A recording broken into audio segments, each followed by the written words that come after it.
Good evening students. আশা করি সবাই ভালো আছো। তো বাংলা ব্যাকরণ থেকে যে বাক্য সম্পর্কে আমরা বেশ কয়েকটা ক্লাস মিলে পড়ছিলাম, সেটির পঞ্চম নম্বর ক্লাস এটি। হুম, তো বাক্যের অর্থগত শ্রেণীবিভাগ সম্পর্কে আমরা বিস্তারিত জেনেছিলাম শেষ অর্থাৎ গতকাল, এবং বাক্যের অর্থগত রূপান্তরের কিছু নিয়ম আমরা জেনেছিলাম, তাই তো? তো আজ সেই বাক্যের অর্থগত রূপান্তর সম্পর্কিত বিস্তারিত আলোচনা নিয়ে আমি আজ চলে এসেছি।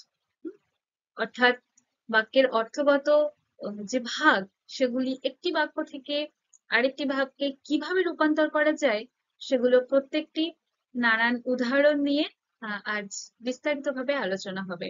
ঠিক আছে, তো চলো দেখে নেওয়া যাক। তো প্রথমে আমরা বাক্যের অর্থগত রূপান্তর সম্পর্কে জানবো, তারপর প্রশ্ন নিয়ে আলোচনা। তো বাক্যের অর্থগত শ্রেণীবিভাগ কয়টি আমরা জেনেছি? 7টি। প্রথম ভাগ কি? নির্দেশক বাক্য। কি? তো সেই নির্দেশক বাক্য থেকেই শুরু করা হবে, এবং নির্দেশক বাক্যের যে ভাব প্রকাশ পায় দুটি, কি কি? হ্যাঁ বাচক আর না বাচক, অর্থাৎ সদর্থক বা অস্তর্থক আর নঙর্থক বা নস্তর্থক। তো এই ভাগ দুটি দিয়েই আগে শুরু করা হবে, অর্থাৎ সদর্থক নির্দেশক বাক্য আর নঙর্থক নির্দেশক বাক্য। এই সদর্থক থেকে কিভাবে নঙর্থক করা যায়, আর নঙর্থক থেকে কিভাবে সদর্থক করা যায়, তো চলো দেখে নেওয়া যাক। তো দেখো, প্রথমে আছে অস্তর্থক নির্দেশক বাক্য অর্থাৎ হ্যাঁ বাচক। সেটাকে নঙর্থকে নিয়ে যেতে হবে, অর্থাৎ হ্যাঁ বাচক রয়েছে, তাকে না বাচকে নিয়ে যেতে হবে। কি রয়েছে? সত্য, অপরাজেয়। এর মধ্যে কি কোনো না বাচক কিছু বোঝা যাচ্ছে না, তাই না? সদর্থক ভাব প্রকাশ পাচ্ছে। তো এটা অস্তর্থকেই রয়েছে বা সদর্থকেই রয়েছে বাক্যটি। এটাকে নঙর্থকে নিয়ে যেতে হবে। কি হচ্ছে না, দেখো, আরেকটা কথা বলার, সেই আগে যে আমরা নিয়মগুলো শিখেছি গতকাল, সেই নিয়মগুলি মাথায় রেখেই এগুলো পরিবর্তন করা শিখতে হবে। ঠিক আছে? তো দেখো, যে বাক্যটা আমরা রূপান্তর করব, তার কিন্তু অর্থের দিক থেকে কোনো পরিবর্তন হবে না। অর্থ একই থেকে যাবে, কিন্তু সেটার মধ্যে যেটাতে পরিবর্তন করা হবে সেই পরিবর্তনটা লক্ষণীয় থাকবে। ঠিক আছে? অর্থাৎ একটা উদাহরণ দিই, যে সদর্থক বাক্যে আহ সদর্থক ভাব রয়েছে, এবং সেই শব্দটা সরি সেই বাক্যটার মধ্যে যে অর্থ প্রকাশ পাচ্ছে, নঙর্থক বাক্যে সেটা রূপান্তর করার পরেও সেই বাক্যটাই বা সেই অর্থটাই প্রকাশ পাবে। অর্থের কোনো পরিবর্তন হবে না। দেখো, এই এই উদাহরণটা দেখো, সত্য অপরাজেয়, অর্থাৎ এটা সদর্থক ভাব প্রকাশ পাচ্ছে, এটাকে নঙর্থকে রূপান্তর করতে হবে। তো নঙর্থকে কি হচ্ছে দেখো, সত্যের পরাজয় নাই। তার মানে কি? সত্য অপরাজেয়। হুম, তো অর্থ একই রকম থেকে যাবে, কিন্তু এর মধ্যে যেটা রূপান্তর করা হচ্ছে সেটা সেটাও থাকবে। ঠিক আছে? তো দেখো, এটা সদর্থক ছিল, নঙর্থকে কিন্তু রূপান্তর হয়ে গেল, কিন্তু অর্থটা একই থেকে গেল। বুঝতে পেরেছো? তারপর দেখো, যেমন এই নিষ্ঠুর অভিযোগে গফুরের যেন বাকরোধ হইয়া গেল। যে নিষ্ঠুর অভিযোগে গফুরের যেন বাকরোধ হয়ে গেল, যে মুখ থেকে আর কথা বেরোলো না, এরকম। তো এটা কোন বাক্যে রয়েছে? অস্তর্থকে রয়েছে, অর্থাৎ হ্যাঁ বাচকে রয়েছে। এটাকে নঙর্থকে নিয়ে যাবে, অর্থাৎ না বাচকে নিয়ে যেতে হবে। এবং কি করতে হবে? অর্থ যেন একই থেকে যায়, সেটা মাথায় রাখতে হবে। তো দেখো, এই নিষ্ঠুর অভিযোগে গফুরের যেন বাক্স্ফূর্তি হইল না। বাকস্ফূর্তি হইল না, অর্থাৎ মুখ থেকে কথা বেরোলো না, তার মানে বাকরোধ হয়ে গেল। ঠিক? এবং আরো একটা জিনিস আগের দিন নিয়মে বলা হয়েছিল, যে বাক্যটার প্রথমে যে ভাষার রীতিতে থাকবে, অর্থাৎ যদি সাধু ভাষায় থাকে, তাহলে সেটা পরিবর্তনের পর অর্থাৎ রূপান্তরের পর সেটা সাধু ভাষাতেই থাকবে। বা বাক্য যদি প্রথমে চলিত ভাষাতে থাকে, সেটা রূপান্তরের পর চলিত ভাষাতেই থাকবে। অর্থাৎ বাক্য রূপান্তরের ফলে ভাষার রীতির কোনো পরিবর্তন হবে না। হুম। তো এখানে দেখো একটা সাধু ভাষা ব্যবহার করা হয়েছে, যে নিষ্ঠুর অভিযোগে গফুরের যেন বাকরোধ হইয়া গেল। এবং দেখো, সেটা রূপান্তরের পরেও সেই ভাষাতেই রয়েছে, সেই রীতিতেই রয়েছে, যে এই নিষ্ঠুর অভিযোগে গফুরের যেন বাকস্ফূর্তি হইল না। হ্যাঁ, দেখতে পাচ্ছ? তার মানে বাক্যের ভাষার রীতির পরিবর্তন হবে না, বাক্যের অর্থের পরিবর্তন হবে না। শুধু যেটা পরিবর্তন হবে, যে যে বাক্য থেকে যে বাক্যে রূপান্তর করা হচ্ছে সেই বাক্যের মতো হতে হবে তাকে। ব্যাস, তাহলে হয়ে যাবে। তাহলে এটা গেল সদর্থক থেকে নঙর্থক, অর্থাৎ হ্যাঁ বাচক থেকে না বাচক। বুঝতে পারছো সবাই? তারপর আসি নঙর্থক থেকে সদর্থক, অর্থাৎ না বাচক থেকে হ্যাঁ বাচক। এখানেও একই রকম মনে রাখতে হবে যে বাক্যের ভাষার রীতির কোনো পরিবর্তন হবে না, বাক্যের অর্থেরও কোনো পরিবর্তন হবে না। হুম।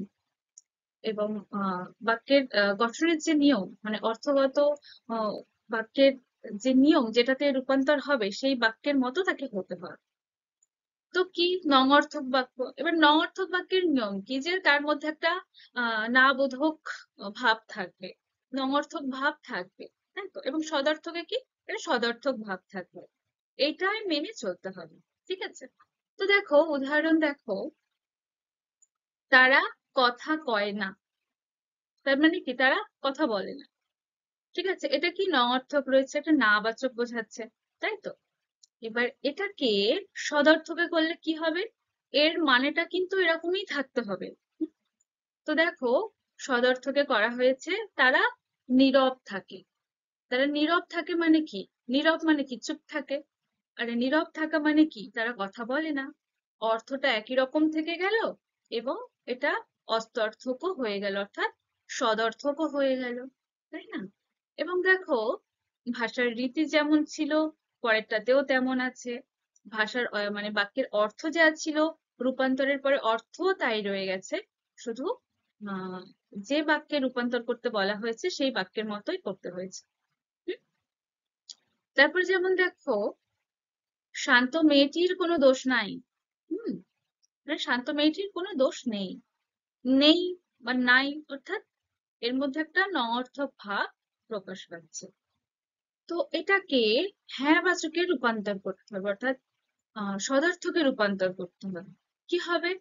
এই যে দোষ নেই, এই দোষ নেইটাকে এমন একটা শব্দে রূপান্তর করতে হবে যেটার মধ্যে না বাচকও থাকবে না এবং অর্থও চেঞ্জ হবে না। মানে নাবাচকের ভাব থাকবে কিন্তু নাবাচক শব্দ থাকবে না, এবং অর্থের ভাবও মানে রূপান্তর হবে না। ঠিক আছে, অর্থটা একই রকমই থেকে যাবে। তো দোষ নেই মানে কি? নির্দোষ। নির্দোষ মানেই দোষ নেই। তো সেই শব্দটাই শুধু ব্যবহার করা হয়েছে। তো শান্ত মেয়েটির কোনো দোষ নাই, শান্ত মেয়েটি নির্দোষ। তো দেখো, এই নাবাচক একটা আহ শব্দ তৈরি হয়েছে, কিন্তু সেটা ডিরেক্ট নাবাচকও নয় এবং অর্থ পরিবর্তন হয়নি। বুঝতে পারছো? তো কি হয়ে গেল? এটা অস্তর্থক হয়ে গেল। এর মধ্যে কোনো নঙর্থক ভাব প্রকাশ পাচ্ছে না। মেয়েটি নির্দোষ, আর মেয়েটির দোষ নাই। হুম, নাই। এটা নঙর্থক, এর মধ্যে কোনো নঙর্থক ভাব লক্ষ্য করা যাচ্ছে কি? নেই। এটা দিয়ে একটা শব্দ তৈরি করা হয়েছে, যেটা দিয়ে সেই অর্থটা একই রকম থেকে যাচ্ছে। হুম, তোমাদেরও এরকমটা মাথায় রেখে সেরকম শব্দ ব্যবহার করতে হবে। ঠিক আছে? তারপর যেমন দেখো, আমি প্রথমে তাহাকে চিনিতে পারিলাম না। আমি প্রথমে তাকে চিনতে পারিনি, এরকম একটা ব্যাপার। তো পারিলাম না, ঠিক আছে, নঙর্থক ভাব প্রকাশ পাচ্ছে। তো এটা নঙর্থক নির্দেশক বাক্য, এটাকে সদর্থকে নিয়ে আসতে হবে। তো কি হবে?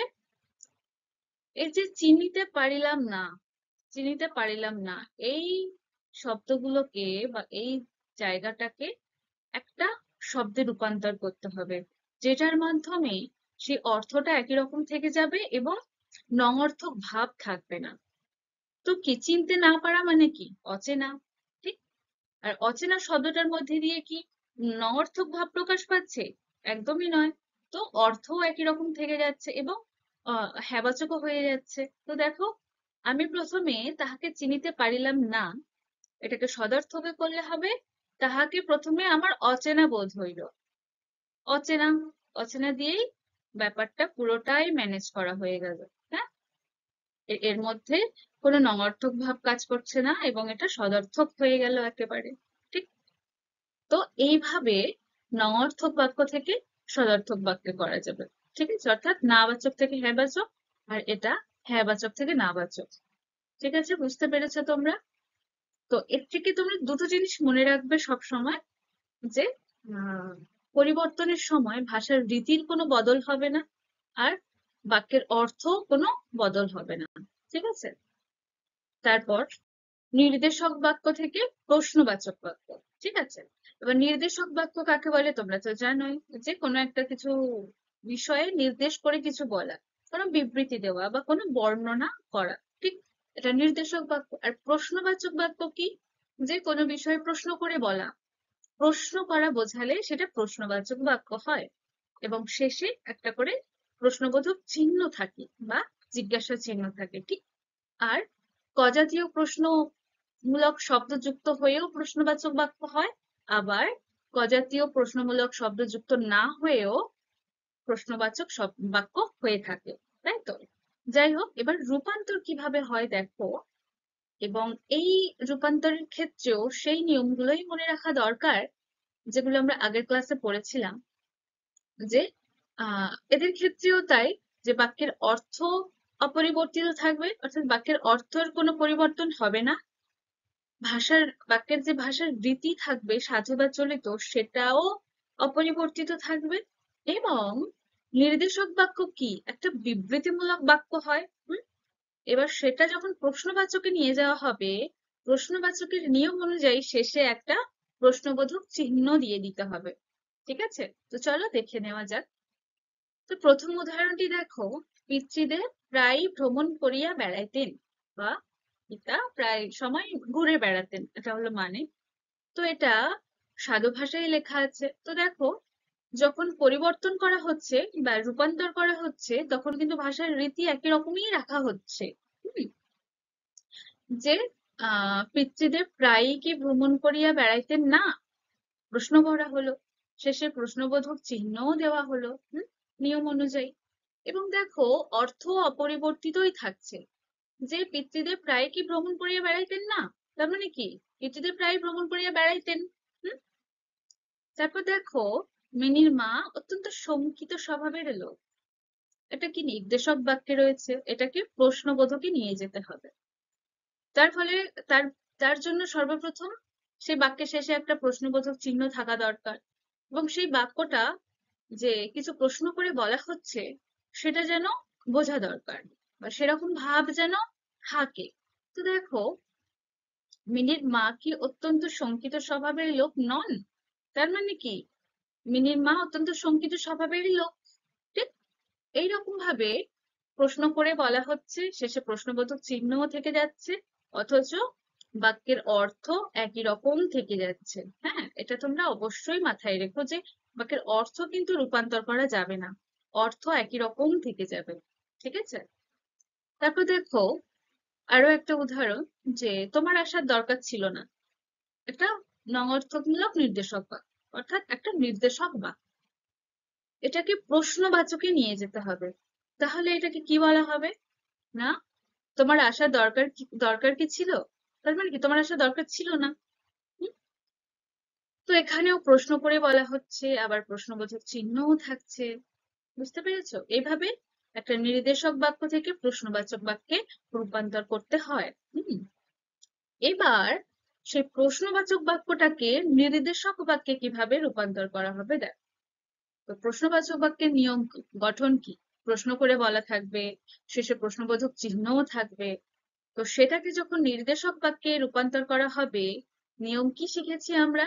যে নির্দেশক বাক্যে সেই বাক্যটি যখন প্রশ্নবাচক বাক্যে থাকবে, তার যে প্রশ্নবোধক চিহ্ন, প্রশ্ন করে বলা, সেগুলো সমস্ত কিছু উঠে যাবে। নির্দেশক বাক্যে কোনো প্রশ্নবোধক চিহ্নও থাকবে না, বা জিজ্ঞাসা করে বলা বা প্রশ্ন করে বলা, সেরকম ভাবও থাকবে না, সেটা তখন নির্দেশক বাক্যের মতো রূপ ধারণ করবে। হুম। তো দেখো, উদাহরণ দেখো, কি যে পাগলের মতো বকিস, এটা প্রশ্নই করা হলো, শেষে একটা জিজ্ঞাসা চিহ্ন দেওয়া হলো, অর্থাৎ প্রশ্নবোধক চিহ্ন দেওয়া হলো, এবং কি কি বলেই বলা হচ্ছে, অর্থাৎ এটা প্রশ্নবাচক বাক্য। ঠিক, এটাকে নির্দেশক বাক্যে কিভাবে রূপান্তর করা হবে? নির্দেশক বাক্যের ক্ষেত্রে কি হবে, এই প্রশ্নবোধক চিহ্ন উঠে যাবে, এবং এই ক জাতীয় প্রশ্নমূলক শব্দও উঠে যাবে, প্রশ্ন করা ভাব থাকবে না। তো দেখো, এবং অর্থ অপরিবর্তিত থাকবে। তো দেখো, পাগলের মতো বকার দরকার নেই, এখানে কোনো প্রশ্ন করা বোঝাচ্ছে না, কোনো জিজ্ঞাসা চিহ্ন নেই। হ্যাঁ, একটা নির্দেশক বাক্যে রূপান্তর হয়ে গেল, বাক্যের অর্থ অপরিবর্তিত থেকে গেল। ঠিক আছে, তারপর দেখো, যেমন এ গাছটার নাম কি, এটা প্রশ্নই করা হচ্ছে, অর্থাৎ এটা একটা প্রশ্নবাচক বাক্য। এটাকে নির্দেশকে নিয়ে গেলে কি হবে, এই প্রশ্নমূলক ভাব দূর করতে হবে, প্রথমত প্রশ্নবোধক চিহ্নও তুলে দিতে হবে। কি হচ্ছে, এ গাছটার নাম জানতে চাই, ইনডিরেক্টলি তাকে বলা হচ্ছে যে গাছটার নাম কি, কিন্তু তাকে প্রশ্ন করে বলা হলো না কিন্তু। একটা নির্দেশক বাক্যে রূপান্তর হয়ে গেল এভাবে। ঠিক আছে, যে গাছটার নাম কি, এবং এটা নির্দেশকে নিয়ে গেলে এ গাছটার নাম জানতে চাই, ব্যাস হয়ে গেল। তারপর দেখো, তুমি এলে কেন, এটাকে নির্দেশকে নিয়ে গেলে কি হবে, তোমার আসার দরকার ছিল না, এখানেও কোনো প্রশ্ন করা হচ্ছে না, এই জিজ্ঞাসা চিহ্ন অর্থাৎ প্রশ্নবোধক চিহ্ন উঠে গেল। হ্যাঁ, প্রশ্নমূলক ভাবও উঠে গেল, গিয়ে একটা স্ট্রেট ফরওয়ার্ড একটা নির্দেশক বাক্য তৈরি হয়ে গেল, যে তোমার আসার দরকার ছিল না। তার মানে সে বলতে চায় যে তুমি এলে কেন। এবং সেটাকে নর্মালি বললো যে তোমার আসার দরকার ছিল না। ঠিক আছে, বুঝতে পেরেছো? তো এভাবে প্রশ্নবাচক বাক্য থেকে নির্দেশক বাক্যে রূপান্তর করতে হয়। ঠিক আছে, এরপর তো অনুজ্ঞাবাচক বাক্য থেকে নির্দেশক বাক্যে রূপান্তর করতে হবে। তো তার আগে আমাদেরকে অনুজ্ঞাসূচক বাক্য বা অনুজ্ঞাবাচক বাক্যটা কি একবার মনে করে নিতে হবে। তো অনুজ্ঞাবাচক বাক্যটা কি, যে সে বাক্যের মধ্যে আদেশ, উপদেশ, অনুরোধ, আহ্বান, এরকম অনুজ্ঞা ভাব প্রকাশ হয়। ঠিক, তো এগুলোই হলো অনুজ্ঞাবাচক বাক্য, সেটা থেকে নির্দেশকে রূপান্তর করতে হবে। নির্দেশক বাক্য সম্পর্কে তো তোমরা জানোই, একটু আগেই বলা হলো। তো দেখো, এবার উদাহরণ দেখো, এখন লেখাপড়া করো, এটা কি আদেশ করে বলা হচ্ছে যে এখন লেখাপড়া করো, অর্থাৎ এই বাক্যটার মধ্যে দিয়ে আমরা আদেশের ভাব লক্ষ্য করতে পারছি। ঠিক, তো এটাকে নির্দেশক বাক্যে রূপান্তর করতে হবে, এবং এই রূপান্তরের ক্ষেত্রেও আমাদের মাথায় রাখতে হবে যে ভাষার রীতি যেন অপরিবর্তিত থাকে, বাক্যের অর্থও যেন অপরিবর্তিত থাকে, আর যে বাক্য থেকে যে বাক্যে রূপান্তর করার কথা বলা হচ্ছে সেই বাক্যের মতোই যেন গঠনটা হয়, বা সেই অর্থই যেন প্রকাশ পায়। ঠিক আছে, তো দেখো, এখন লেখাপড়া করো, এটা আদেশ করা হচ্ছে, এটাকে সিম্পলি একটা নির্দেশক বাক্যে রূপান্তর করতে হবে। কি বলা হচ্ছে, এখন লেখাপড়া করা চাই। হুম, তো এখন লেখাপড়া করা চাই, এখানে কোনো আদেশ বোঝাচ্ছে না, এটা সাধারণভাবে বলছে এখন লেখাপড়া করা চাই, তার মানেই কি, সে চাইছে এখন লেখাপড়া করো।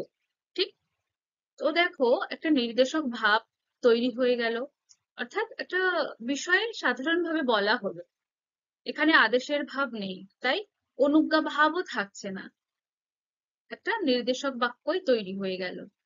ঠিক আছে, তো আরো যেমন দেখো, এক কাপ চা দেবে, এটাও কি আদেশ করা হলো। ঠিক, সেটাকে নির্দেশকে আনতে হবে, এবং সেখানে সেরকম আদেশমূলক বা অনুজ্ঞা ভাব থাকবে না, কিন্তু অর্থ একই রকম থাকবে। কিরকম, যে এক কাপ চা দেবে, সেটাকে কি বলা হচ্ছে, এক কাপ চা পেলে ভালো হতো। হুম, তো এখানে দেখো সেরকম আর ভাবটা নেই, অনুজ্ঞা ভাবটা নেই আর, অর্থাৎ আদেশ করছে না বা অনুরোধ করছে না, এখানে একটা সাধারণভাবে বলা হচ্ছে। সাধারণভাবে কোনো বিষয়ে বলা হলে সেটা কি হয়, নির্দেশক বাক্য, তাই বাক্যটা নির্দেশক বাক্য তৈরি হয়ে গেল। ঠিক, তারপরে দেখো, আরো যেমন সকালে উঠে যোগ অভ্যাস করো।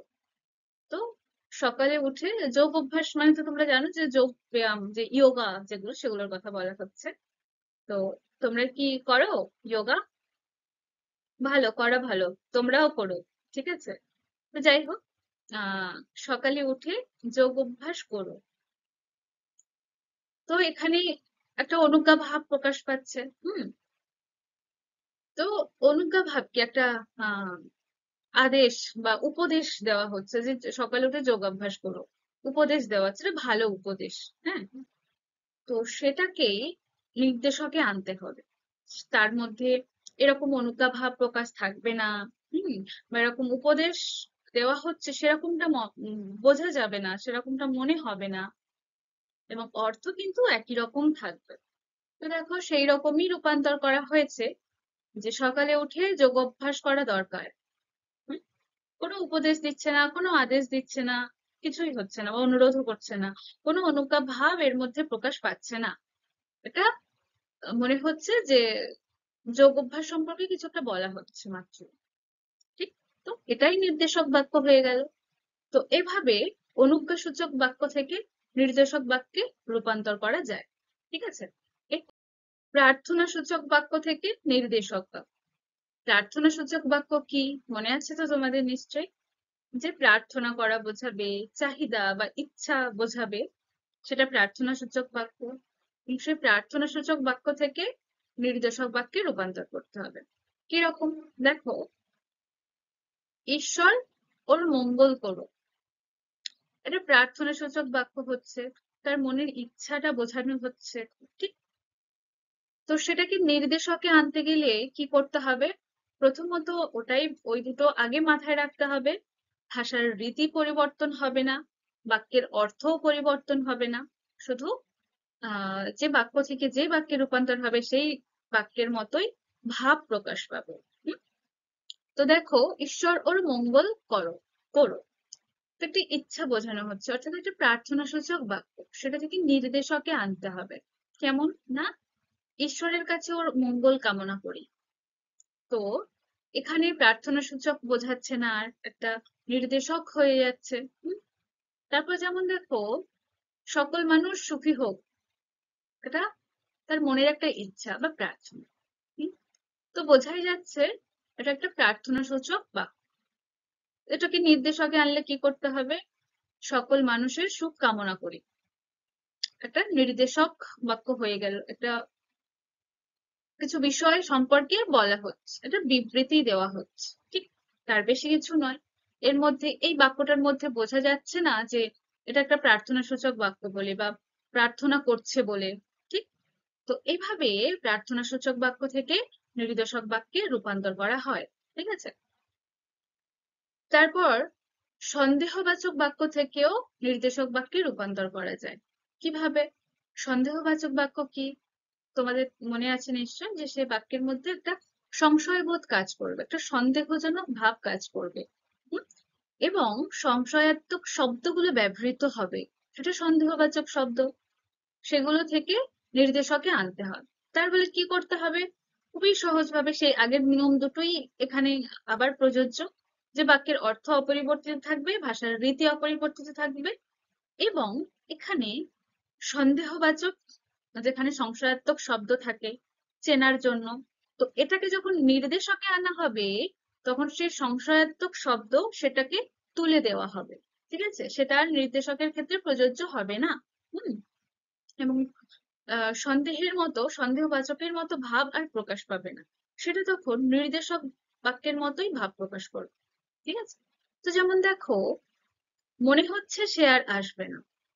মনে হচ্ছে, তো সেই বোধ হয়, হয়তো, এইরকম শব্দের মতোই যে মনে হচ্ছে সে আর আসবে না। তো এটা সন্দেহবাচক বাক্য, এখানে একটা সংশয়াত্মক ভাব প্রকাশ পাচ্ছে। তাই তো? আহ তো এটাকে নির্দেশক বাক্যে আনলে কি করতে হবে? না, এরকম সংশয়াত্মক শব্দগুলোকে তুলে দিতে হবে। হুম? তো কি হচ্ছে, তার আসার সম্ভাবনা কম। একটা নির্দেশক বাক্য হয়ে যাচ্ছে, একটা বিবৃতি দেওয়া হচ্ছে, কোনো কিছু বিষয়ে একটু শুধুমাত্র বলা হচ্ছে। এর মধ্যে সেরকম সংশয়াত্মক শব্দও নেই বা সন্দেহবাচকের কোনো প্রশ্নই নেই, স্ট্রেট ফরওয়ার্ড একটা কথা, ঠিক, যে তার আসার সম্ভাবনা কম। তার মানে কি, সে হয়তো আসবে না, একই রকম অর্থ থেকে যাচ্ছে, কিন্তু নির্দেশক বাক্যের ভাবই প্রকাশ পাচ্ছে। বুঝতে পেরেছো? তারপর দেখো, হয়তো সে কাল আসবে। হয়তো এখানে সংশয়াত্মক শব্দও যুক্ত রয়েছে এবং এটা সন্দেহবাচক একটা শব্দ, এটা সংশয়াত্মক ভাব প্রকাশ পাচ্ছে।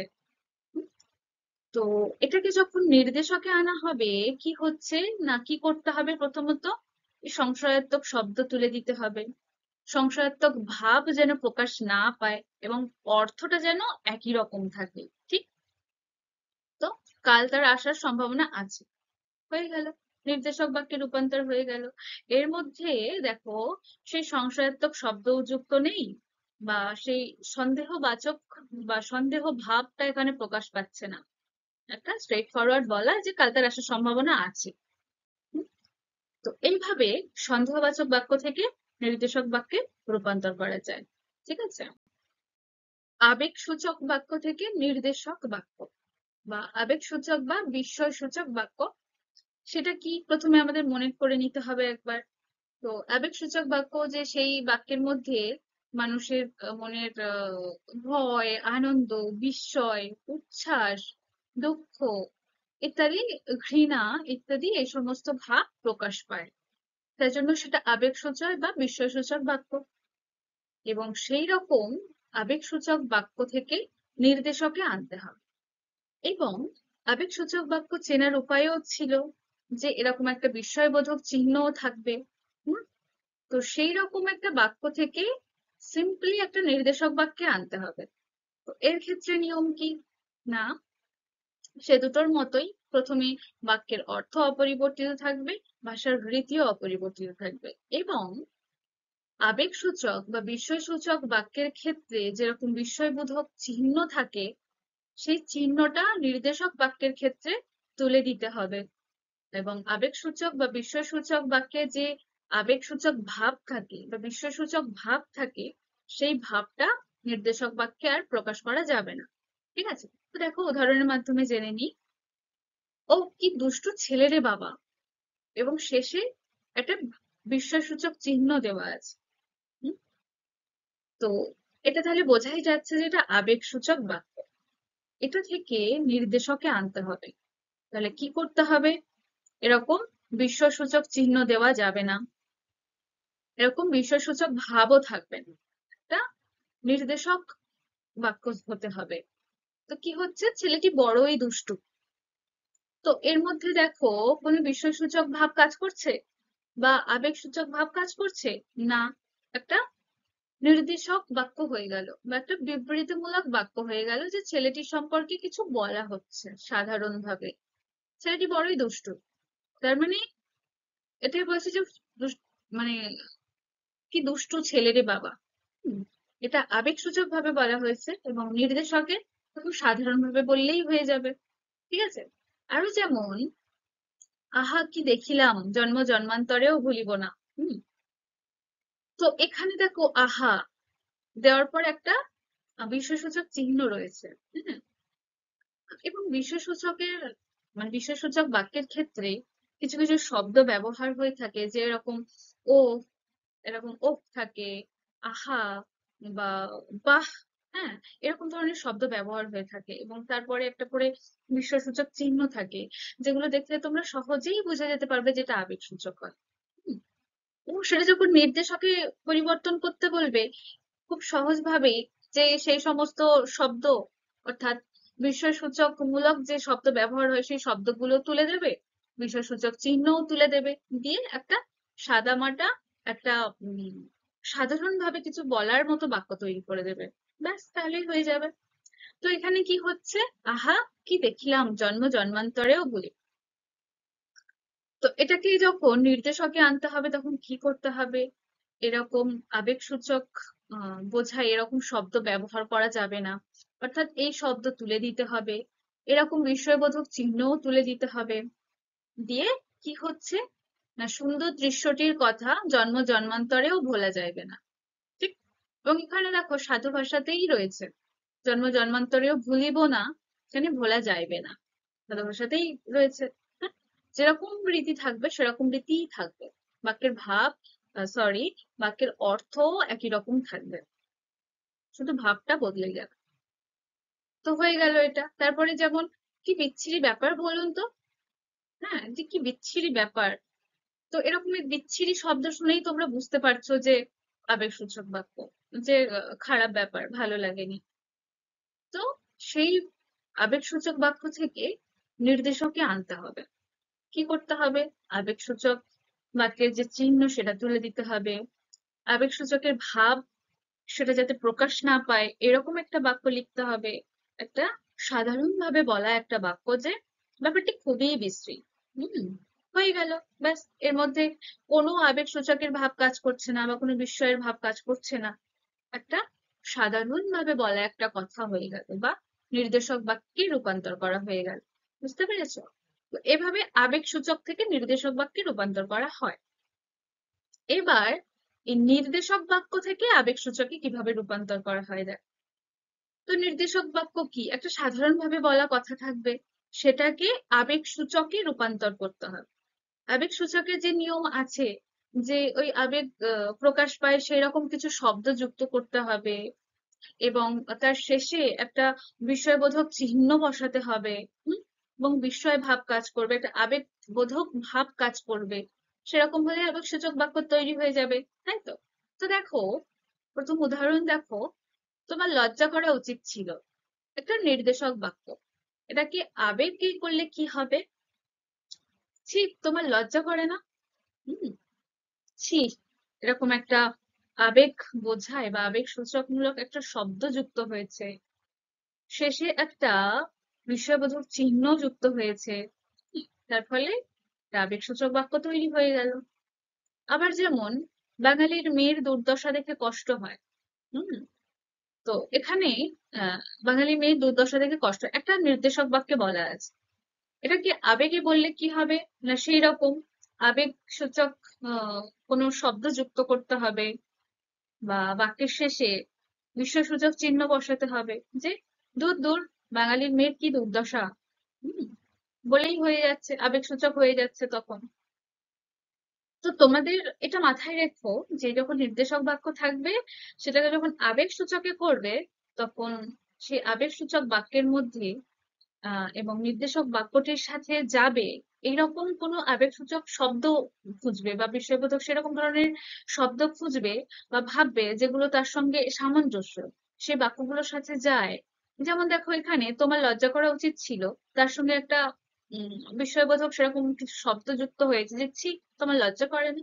তো এরকম এই ছি বা এখানে দূর দূর এরকম ধরনের মিলিয়ে সেরকম শব্দ ভেবে তোমাদেরকে লিখতে হবে আবেগসূচক বাক্যের ক্ষেত্রে। ঠিক আছে? তো দেখো, আরো একটি উদাহরণ, যে কত কাণ্ড এর মধ্যে ঘটে গেল। এটা নির্দেশকে বলা হয়েছে, সেটাকে আবেগে করলে কি হবে?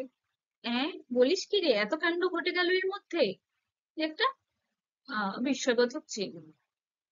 তো একটি বিস্ময়বোধক চিহ্ন বা এই এরকম ধরনের একটা শব্দ যুক্ত করতে হবে, করে বাক্যটাকে সেরকম ভাবে সাজাতে হবে যাতে বোঝা যায় যেখানে আবেগ কাজ করছে বলে, অর্থাৎ আবেগসূচক ভাব প্রকাশ পাচ্ছে বলে।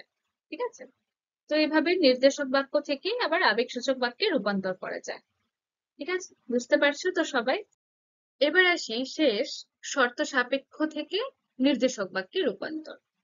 তো শর্ত সাপেক্ষ বাক্য কি একবার মনে করে নাও তো, যে আহ, শর্ত সাপেক্ষে তৈরি বাক্য, অর্থাৎ আহ, দুটি ঘটনা, অর্থাৎ বাক্যের মধ্যে যে দুটি ঘটনা থাকবে তাদের মধ্যে সম্পর্ক যুক্ত থাকবে, অর্থাৎ দুজনের সম্পর্ক ওতপ্রোতভাবে জড়িত থাকবে এবং একটা ঘটনার উপর আর একটা ঘটনা নির্ভরশীল থাকবে, এরকম। তো সেটা হলো শর্ত সাপেক্ষ, সেই রকমটা থেকে নির্দেশকে আনতে হবে। হুম, তো এখানে আমাদের করণীয় কি? সেই দুটো আগে, যে অর্থ একই রকম থাকবে, বাক্যের ভাষার রীতি একই রকম থাকবে এবং শর্ত সাপেক্ষের যে নিয়ম থাকে, শর্ত সাপেক্ষ বাক্যের আহ যেরকমটা হয়, যে ওরকম একটা বাক্যের একটা ঘটনার উপর আরেকটা ঘটনা নির্ভরশীল থাকবে, সেই ভাবটা যেন নির্দেশকে আর না থাকে, সেই ভাবটা তুলে দেওয়া হয়। ঠিক আছে? এবং এরকম খন্ডবাক্য থাকবে না অনেকগুলো। তো দেখো, যতক্ষণ না বাবা আসেন ততক্ষণ পড়ো। তো এখানে কি একটা শর্ত সাপেক্ষ বাক্য, অর্থাৎ যতক্ষণ না বাবা আসেন ততক্ষণ পড়ো। তো এই ঘটনাটার সঙ্গে এই ঘটনাটা জড়িত রয়েছে, সম্পর্কিত রয়েছে। হ্যাঁ, এই এই ঘটনাটা যদি না হতো, এই খন্ডবাক্যটির কোনো প্রয়োজন হতো না, কোনো অর্থহীন হতো, তাই না? এবং এটার সঙ্গে এটা জড়িত, এবং এটার ওপর এই ঘটনাটা নির্ভরশীল, তাই না? সেজন্য এটাকে শর্ত সাপেক্ষ বাক্য বলা হয়। তো এই শর্ত সাপেক্ষ থেকে নির্দেশকে আনতে হবে। কি করতে হবে? এরকম ভাবটা যেন না থাকে। অর্থাৎ এরকম একটা ঘটনার উপর একটা ঘটনা নির্ভরশীল হবে, এরকমটা যেন না থাকে, কিন্তু অর্থটা একই রকম থাকে। তো কি হচ্ছে? বাবা না আসা পর্যন্ত পড়ো, ব্যাস, একটাই কথা হয়ে গেল। এখানে কোনো দেখতে পাচ্ছ কি দুটো ঘটনা রয়েছে, কিন্তু একটার উপর একটা কি নির্ভরশীল রয়েছে? না। বাবা না আসা পর্যন্ত পড়ো, হয়ে গেল। এরকম নির্দেশকে রূপান্তর করে নিতে হবে, অর্থ একই থেকে যাচ্ছে। আবার যেমন লেখাপড়া করে যে গাড়ি ঘোড়া চড়ে সে, বলা হয় না যে লেখাপড়া করে যে গাড়ি ঘোড়া চড়ে সে। তো যাই হোক, তো এখানেও দেখো দুটো ঘটনার সঙ্গে দুটো ঘটনা জড়িত রয়েছে বা সম্পর্কিত রয়েছে। লেখাপড়া করে যে গাড়ি ঘোড়া চড়ে সে, এটার সঙ্গে এটা জড়িত। এবং জটিল বাক্যের মতো হয় যে সে শব্দজোড় যুক্ত রয়েছে। তো এটা শর্ত সাপেক্ষ, শর্তের সাপেক্ষে মিলিয়ে বাক্য তৈরি। ঠিক? এটাকে নির্দেশকে আনলে কি করতে হবে? প্রথমত এরকম যে সে, যেরকম যে শব্দ জোড় যুক্ত রয়েছে এগুলো তুলে দিতে হবে। এবং এরকম ডিপেন্ডেন্ট যেন না হয়, বা মানে একটা ঘটনার উপর একটা ঘটনা নির্ভরশীল রয়েছে সেটা বোঝা যাচ্ছে, এরকমটা যেন না হয়। কিন্তু অর্থ একই রকম থাকে। কিরকম? লেখাপড়া শেষ করার সঙ্গে গাড়ি ঘোড়া চড়ার সম্পর্ক আছে। হম, হয়ে গেল। তারপরে যেমন, যদি তুমি আসো তবে আমি যাব, এখানে যদি, তবে, এই ধরনের শব্দজোড় যুক্ত আছে, দুটো ঘটনার সঙ্গে দুটো ঘটনা নির্ভরশীল হয়ে রয়েছে, অর্থাৎ শর্ত সাপেক্ষ রয়েছে। নির্দেশকে আনলে কি হবে? প্রথমত এগুলো তুলে দিতে হবে, যদি, তবে তুলে দিতে হবে। কি, তোমার আসার পর আমার যাওয়ার কথা ভাবা যাবে। তো এখানে সেরকম শব্দজোড় যুক্ত নেই, নির্ভরশীল নেই। হ্যাঁ, একটা সাধারণ নির্দেশক বাক্য হয়ে গেল। বুঝতে পেরেছো? এভাবে শর্ত সাপেক্ষ থেকে নির্দেশক বাক্যে রূপান্তর করা হয়। ঠিক আছে? এবার একটা কথা বলার, যে যে বাক্য থেকেই যে বাক্যে রূপান্তর করতে বলুক না কেন, যে বাক্যে রূপান্তর করতে বলা হবে সেই বাক্যের নিয়মটা মনে রাখবে। যে এই বাক্যের নিয়ম কি, এই বাক্যের গঠনটা কি রকম, সেই রকম ভাবেই অর্থ একই রেখে সেরকম ভাবে তৈরি করে দেবে। ব্যাস, তাহলেই হয়ে যাবে। ঠিক আছে? বুঝতে পেরেছো তোমরা যে বাক্য কিভাবে রূপান্তর করা যায়? আশা করছি বুঝতে পেরেছো। এবং যদিও বা কোথাও অসুবিধা থাকে আমাকে অবশ্যই জানিও কমেন্টে। ঠিক আছে? তো এই গেল বাক্যের ক্লাস। অর্থাৎ তোমাদের বাক্য নামক যে অধ্যায়টি রয়েছে তার মধ্যে যা কিছু পড়ে সমস্ত কিছু আলোচনা হলো। অর্থাৎ কি কি শিখেছি আমরা? বাক্যের যে প্রধান অংশ দুটি, অর্থাৎ উদ্দেশ্য বিধেয়, হুম, খণ্ডবাক্য, সেগুলোরও যে ভাগ আছে সেগুলি, তারপর গঠনগত বাক্যের শ্রেণীবিভাগ, সেগুলো সম্পর্কে বিস্তারিত জানা হয়েছে। এবং সেই গঠনগত বাক্যের রূপান্তরও শেখা হয়েছে। ঠিক? বাক্যের অর্থগত শ্রেণীবিভাগ জানা হয়েছে এবং বাক্যের অর্থগত রূপান্তরও শেখা হয়েছে। তো সবকিছু আমাদের আলোচনা শেষ হলো। তো এবং আশা করছি তোমাদের আর কোনো অসুবিধা থাকবে না। তো এখানেই আমার ক্লাস শেষ করছি, এবং অন্য একদিন তোমাদের এই গোটা অধ্যায় জুড়ে যা যা তোমরা পড়লে শিখলে সেগুলো থেকে প্রশ্ন নিয়ে আমি হাজির হব। তোমাদের বলতে পারো ছোটখাটো একটা পরীক্ষা, উম, তোমাদের ভালোর জন্যই, তোমাদের এগুলো প্র্যাকটিস হবে, যে তোমাদের তোমাদের পরীক্ষাতে তোমাদের কাজে লাগবে, সেটার জন্য। ঠিক আছে? আপাতত আজকে এই অবধি। ভালো থেকো সবাই, ভালো করে মন দিয়ে পড়ো। ধন্যবাদ।